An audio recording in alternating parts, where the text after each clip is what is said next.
Gente, hoje a gente vai corrigir essa atividade, primeiro F e primeiro G, de inglês. Esse aqui é uma revisão, né, da carta do leitor e de tirinha, que a gente trabalhou no primeiro e segundo bimestre, ok? Nessa tirinha, eu vou ler mais abreviado possível, né, para poder conseguir gravar e conseguir enviar no WhatsApp. Aqui ele tá falando que tem que correr para casa, né? Para o cachorrinho dele não se molhar. Aí aqui parece que ele tá falando com uma professora, alguém que tá na sala de aula, tá vendo? Vamos observar as imagens. E, e ele fala assim que ele tem a casinha de cachorro, mas ele nunca entra. Nessa terceira aqui, ele não tem guarda-chuva. Não sei o que ele faz quando chove. Aí tem o cachorrinho dele aqui, ó. O cachorrinho quando chove e coloca um negocinho na focinheirinha dele, certo? Ele fica em cima da casinha de cachorro. Pode observar as imagens aqui. Aí, na atividade número 1, tá? É o seguinte. O menino fala da necessidade de rato para casa. Por quê? Diz por quê que deveria estar separado. Ele está preocupado em chegar em casa antes de chover. Está chovendo e ele teme que seu cachorro esteja molhado. Ele acha que vai chover e por isso precisa colocar o cachorro dentro de casa. Ele acredita que a casa de seu cachorro esteja molhada, por isso ele não irá entrar nela. Ou está chovendo e ele precisa levar uma sombrinha para o cachorro antes que ele se molhe. Ok, então vamos lá. Qual que vocês... Eu acabei de fazer a interpretação assim, bem resumida aqui para vocês, para agilizar. Então, qual que seria?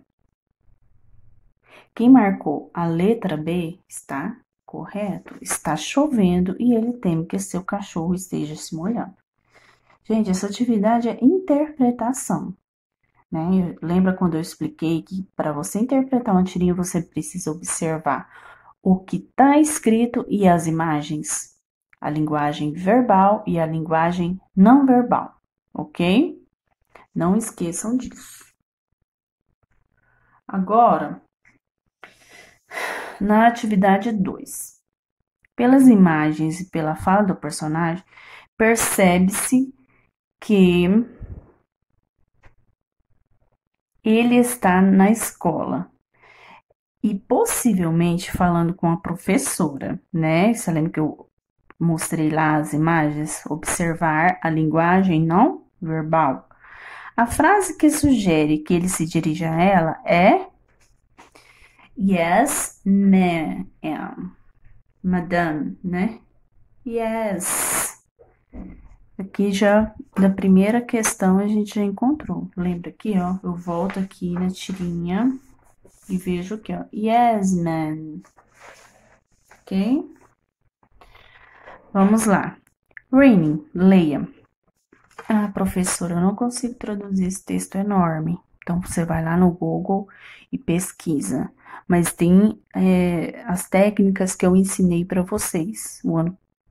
No início do ano, eu expliquei para vocês como que eu vou começar a traduzir um texto. Primeira coisa que eu vou fazer é as palavras cognatas. O que é palavras cognatas? São aquelas parecidas com a língua portuguesa. Esse aqui, ó, probability. Provavelmente, não é? Ó, definition. Não tá parecido com português? Ó, public, accepted. Que mais? Indivíduo, sociedade. Tá vendo? Tantas palavras cognatas, isso aqui já vai me ajudar, já vai eliminar bastante coisa, né? Depois que eu escolhi as palavras cognatas, que são parecidas com português, eu não preciso pesquisar, aí eu vou procurar aquelas que eu já conheço, né? Que a gente estuda desde o terceiro ano do fundamental. palavrinhas mais fáceis. Aí, ó, not, I, você não conhece esse aqui? In, at, enfim. E depois eu vou pesquisar as palavras que eu não conheço, certo? Eu quero pensar no vestibular, aí depois, chegar lá no vestibular eu não vou saber, mas você vai se dirigir a essas mais fáceis e conseguir é, interpretar através dessas que eu expliquei aqui para vocês. Você vai usar cognatas, as que você já conhece, né? E vai entender, conseguir entender o texto que você está lendo. Mas eu vou ler a tradução já, porque senão vai ficar muito longo, muito extenso o vídeo, né? Tá escrito o seguinte: uma definição de saúde pública de risco aceitável afirma isso como o grau em que a probabilidade de sofrer doença ou lesão é considerado razoável por um indivíduo ou sociedade em troca para determinados benefícios.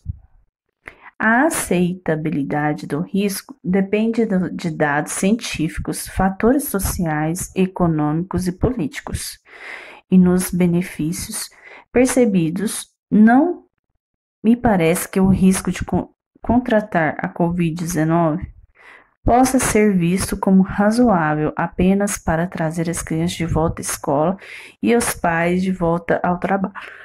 O que certamente é sobre. Devemos olhar para a França. Ela relatou 70 casos de coronavírus ligados a escolas apenas uma semana. Depois que eles reabriram, o ministro da Educação da França, Jean-Michel Blanc, disse que o retorno havia colocado algumas crianças em novo perigo de infecção e que as escolas afetadas estavam sendo fechadas imediatamente, enquanto 7 escolas no norte da França já fecharam. Isso foi depois de que França reabriu 40 mil escolas e escolas primárias na semana passada, com turmas limitadas a 15 alunos. É este o tipo. Hoje vamos falar de carta de leitor. Vamos observar alguns textos?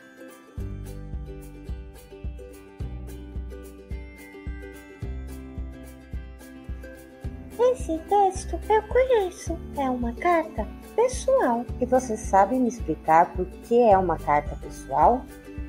Ela é pessoal porque está escrita para apenas uma pessoa ler. O assunto é apenas do interesse delas. Muito bem, é mesmo. Agora eu vou mostrar outro texto. Será que você conhece? Fiquei curiosa, quero muito ver.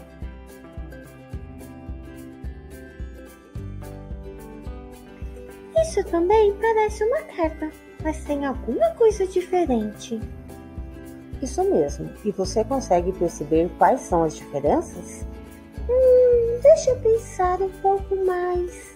Está falando sobre uma reportagem, foi escrito para uma revista, pede para que seja escrito sobre contos de fada, várias pessoas podem ler.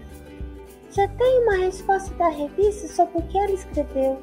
A saudação é diferente, o local que a carta foi escrita está no final e tem dados que ela foi publicada na revista. Isso mesmo, ótimas observações. Vamos separar essas observações em 2 colunas? Carta pessoal, data, local, ano, destinatário, saudação, assunto da carta, despedida, remetente, é pessoal. Carta de leitor, data, local, ano, destinatário, saudação, opinião sobre uma reportagem, remetente, é pública. Interessante, elas são bem parecidas. Você está certa, elas são bem parecidas, mas elas possuem objetivos diferentes. A carta pessoal é utilizada para dar notícias ou contar algo para alguém. O assunto da carta é pessoal e ninguém tem o direito de ler além do dono.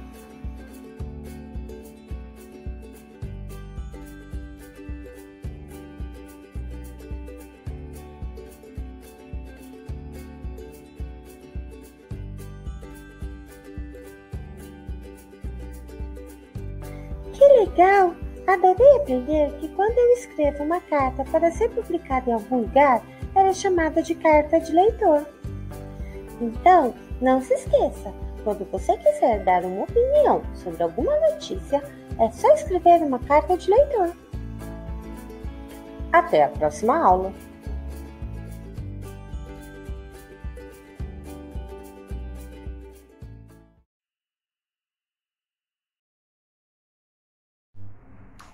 É esse o tipo de risco aceitável de que precisamos agora? Eu acho que não. Então, isso aqui, tá vendo que eu posso observar um site que foi postado, né? Carta do leitor, quer dizer que teve a postagem referente a esse assunto, né? Sobre aceitar a volta das crianças na escola, e um leitor retornou com a crítica dele. E eles gostaram, acharam maleável, né? Ele soube responder na altura e postou a carta dele. Ele escreveu uma carta para a edição daquela revista. Isso é a carta do leitor, ok?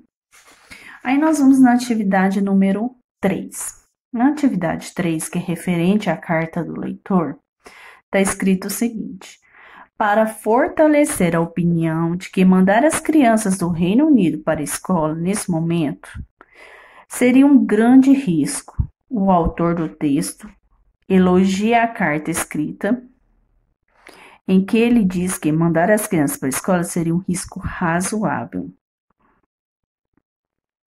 Na letra A, né? Letra A. Eu coloquei misturado aqui. Ó.